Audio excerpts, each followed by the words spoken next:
The Persian Empire, also known as the Achaemenid Empire, lasted from approximately 559 BCE to 331 BCE. At its height, it encompassed the areas of modern-day Iran, Egypt, Turkey, and parts of Afghanistan and Pakistan.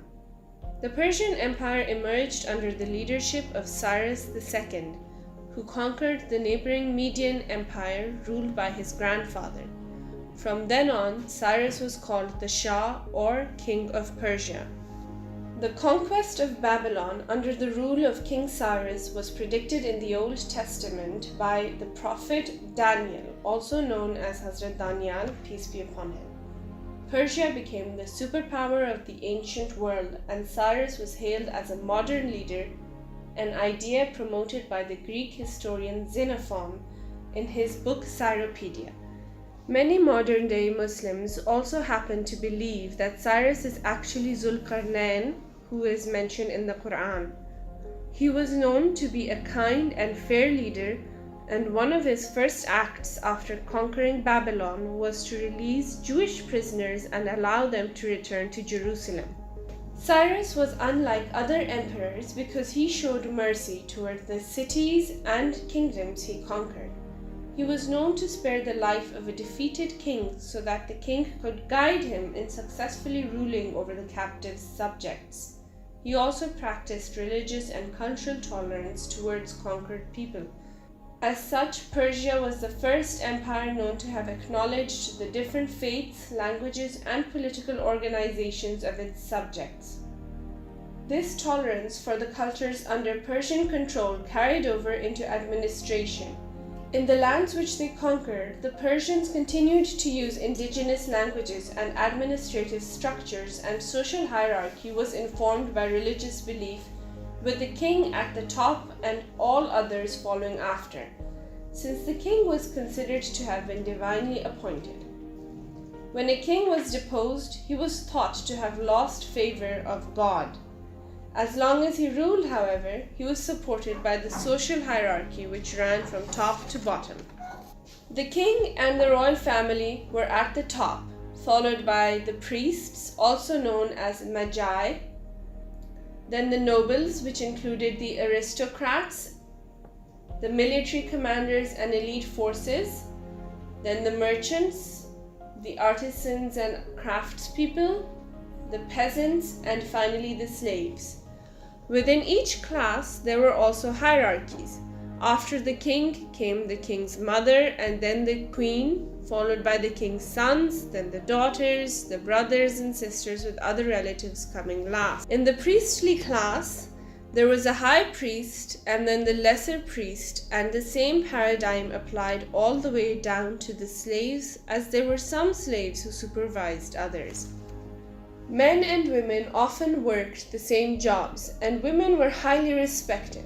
Women served as supervisors, and especially skilled and powerful women held the title of Arashara, also known as the Great Chief.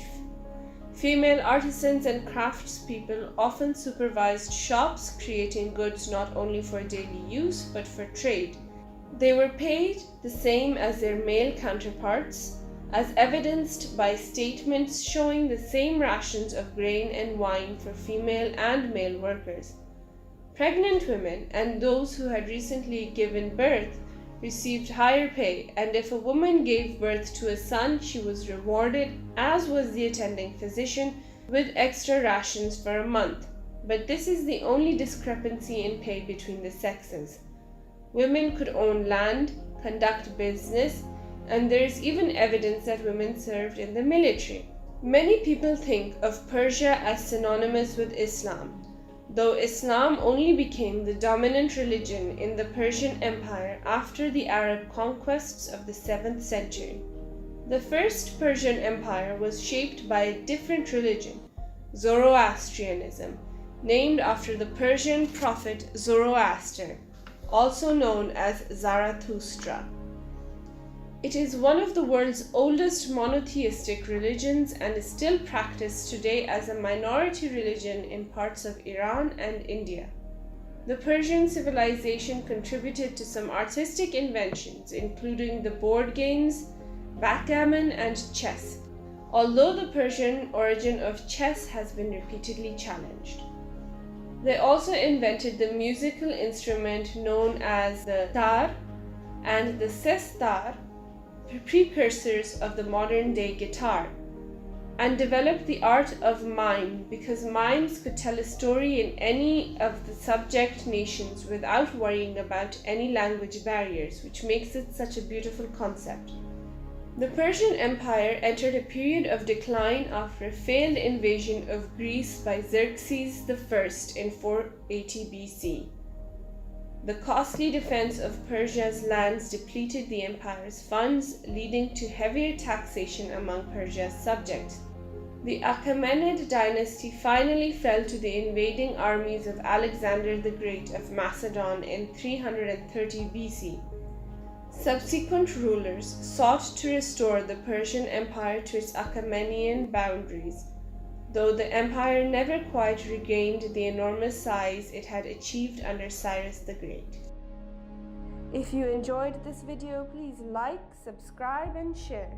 You can also turn on notifications by clicking on the bell icon.